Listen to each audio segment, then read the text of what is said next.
When it comes to filmmaking, you can learn every technical skill there is: lighting, camera, editing, sound, and still have nothing to say.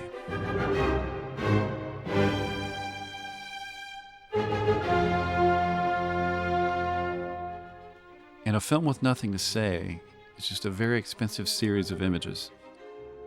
I've directed a number of shorts and worked on a number of features, and the thing I keep coming back to, the thing I've come back to now as I'm in pre-production on a new feature, is that the technical craft was never the hard part. The hard part is something else entirely. A director does not need to be the most technically skilled person on set. And believe me, from the sets I've been on, oftentimes they are far from it. They don't need to be able to operate the camera, design the lighting, cut the film, or outact the actors. What they need is to surround themselves with craftspeople who are world-class at each of those individual things, and then get out of their way. These people don't need technical direction from you. What they need is something more specific. They present their work to you: lighting options, costume choices, a cut of a scene, a take from an actor, and your job is to look at it and respond honestly. Yes, no, closer, that's almost it, but something's off. That's the one. That response, that honest, instinctive, specific response, that is taste.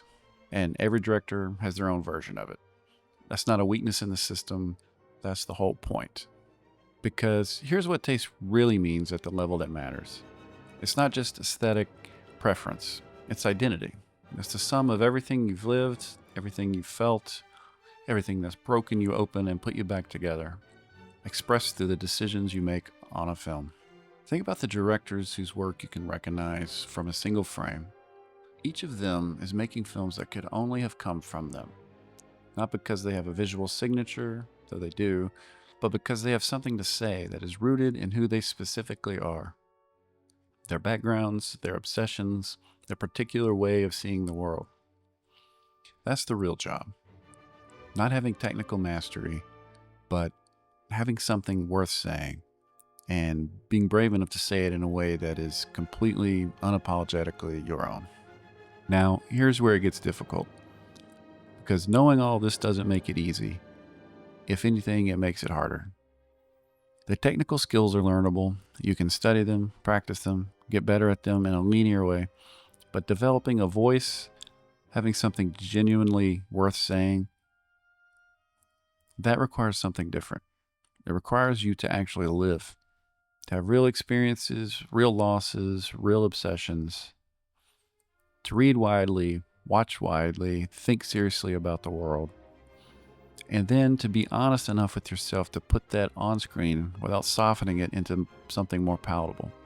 The pressure on a film set, especially when you have a crew of 30 people, a budget that's running out, and a producer asking you to pick up the pace, is enormous. And the easiest thing in the world is to make a safe choice, the choice that looks like a film you've seen before.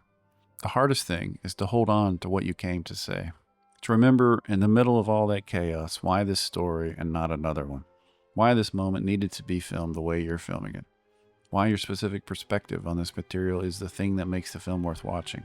Staying true enough to yourself under enough pressure for long enough to make something that no one else on the planet could have made. So that's what a director does.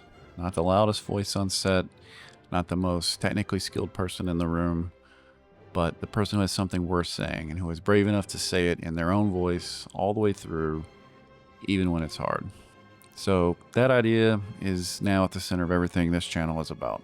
And later this year, I go into production on a new feature film, and I'll be bringing you into that process. The decisions, the challenges, what it actually looks like to try and make something only you could make. And if that all sounds like something interesting, please subscribe. I'd love to have you along for the ride. See you soon.